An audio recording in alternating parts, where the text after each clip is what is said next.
Taylor Boutique is a well-loved brand in the New Zealand fashion landscape. Established in 1999, Taylor is a label that encourages individual creativity and experimentation. We're joined now by designer Vicki Taylor and our very own style guru, Luke Bettersworth.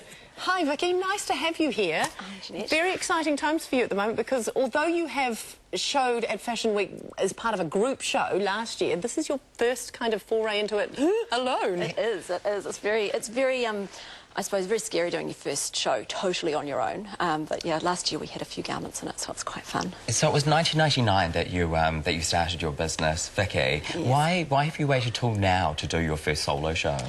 There's a couple of reasons. I suppose for the beginning part, Fashion Week was always held around about the 20th of September, and unfortunately that clashed with a big fabric show that I do in Paris called Premier Vision. Sure. So I was unfortunately always in Paris, which not a lot of people say, oh, that's so lovely. But if you know the joys of business travel on a small budget, so I was always over there when it all happened. So it wasn't until last year when the Rugby World Cup came about that they moved Fashion Week forward. Right. And so it gave me that little opportunity to have a little play, and you could say after last year, 10 garments in, I sort of got the bug and want to come back and have a go doing it. So how has it impacted on your year and how big, you know, you say 10 garments last year, how big is it going to be this year? Well, when you do your own show, you need to be able to keep people entertained for probably about 30 outfits down the catwalk. Right. So it's considerably a lot bigger turnaround in garment manufacture and, you know, just the number of designs and that kind of thing that goes on. How would you best describe the collection that you're showing this year at Fashion Week?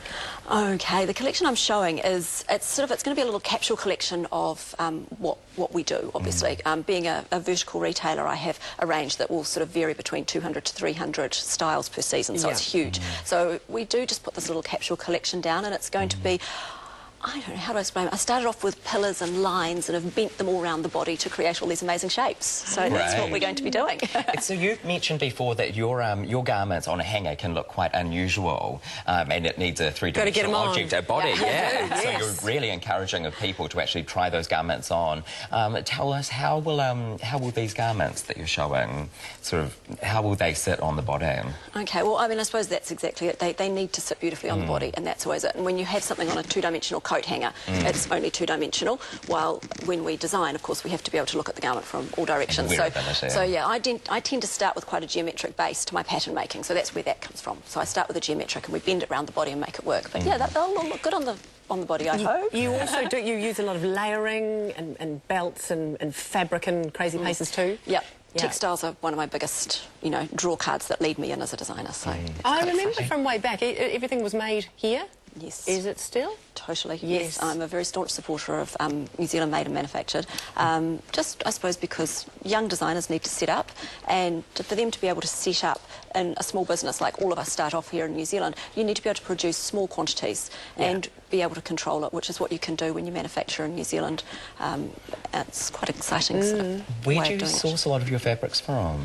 Fabrics are mainly sourced from Europe, as I mentioned before. I'm quite spoilt. I do get to travel internationally and buy from some of the best mills in Europe and this kind of things. Like, I just can't tell you how... Like, they're not huge, big conglomerate buildings, though. They're like little tin sheds with the little RP, the little three-wheel motorbikes that drive around with the rolls of fabric on the back. So it's quite fun. Yeah, it's quite an experience. Yeah, it is. Now, Vicki, you've used a lot of whites and blacks and greys in collections previously. Are you heading more towards colour?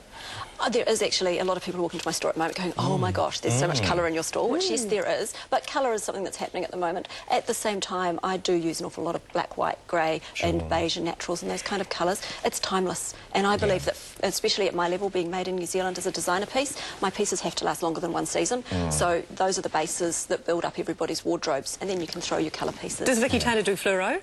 No. No. We don't nod to all the teams. So you won't be heading to the Taylor. We are doing like really strong bright colours. Show us the colour pieces that you've got there. So, yeah, so we have got, like, if I can quickly just hold things like this up, but if I show you things like this, so Vicki Taylor doesn't do fluoro as such, but she does do beautiful, strong colour pieces and that kind of thing. And like this is just amazing. That's beautiful. Being fully made in New Zealand. I mean, my machinist. These are all individual strips and layers that get sewn onto the garment. So show us the woven-looking piece, Vicki, because that's This piece So here interesting. is really quite incredible. So this piece here is a fabric that I obviously sourced overseas. The fabric itself, I don't know how close you can get on this, but it takes 3 metres of fabric that then gets rolled into little thin strips to make 1 metre of this fabric. So if you can see, it's all actually just textured in lines in behind. So it's quite clever. That was just a pair of skinny pants underneath. Yeah, exactly. Absolutely. So I don't sort of tend to acknowledge trend. It is, I say, well, I acknowledge trend, but it's more about having pieces that are just going to be so beautiful they'll last in your wardrobe for a long time. You do quite small runs of each pieces, don't you? So how do you decide how many pieces of each garment to make? Get my little glass ball out. Yeah. People will know. No, we really, that's a pure guessing game. Sure. Hence why we often do produce small quantities, so then we're not. But yeah, we sort of get a feel for it in the workroom, and I've got 2 fabulous girls who work with me who we all sit there and go, OK, what are we going to cut today? What are we going to make? How many of these do you think we're going to sell? So really it is. It's just a pure guessing game when it comes to that side of it. Still using a lot of merino? Definitely still use a lot of merino. Love merino. It just tailors up so beautifully, and it can, like, obviously merino comes in a knitted version, and also you find all your best men's suitings and that kind of thing are always merino as well, but generally these days made in Italy. Yeah. Sure. And it handles beautifully, so... So, Vicki, your show is on Thursday. What will the next couple of days entail for you? OK, well, hopefully I'm going to just be able to get back and relax and enjoy some of the excitement that happens this week, being Fashion Week. But, yeah, I'm sure there will be the odd curveball that will come my way, probably closer to show day. I'm a planner, so hopefully I've got all the garments lined up in the workroom at the moment, and we're all ready to rock and roll, so we'll just hope and pray it comes through together. And who will be at your show? Because you actually have a little unique take on your audience at your show, don't you? I do. Well, Fashion Week has always traditionally been a trade show, so the people who own shops up and down the country and internationally go to the fashion show and get to sit and see the garments. Yeah. This year here, I've been quite spoilt because I've actually managed to fill half my room, half my seats with my customers and their friends. Cool. And That's very good. Yes, we do even have a couple of tickets still available for anybody who might want them at www.taylorboutique.co.nz, and you can actually, I think there's still about 10 seats left. So if anybody would like to come, they Thursday, can what come. time? 6 o'clock on Thursday. Fantastic. All the very best, Vicki. Hope it goes really, really well. Thank you so much. Lovely here. Good stuff coming up. What does the Royal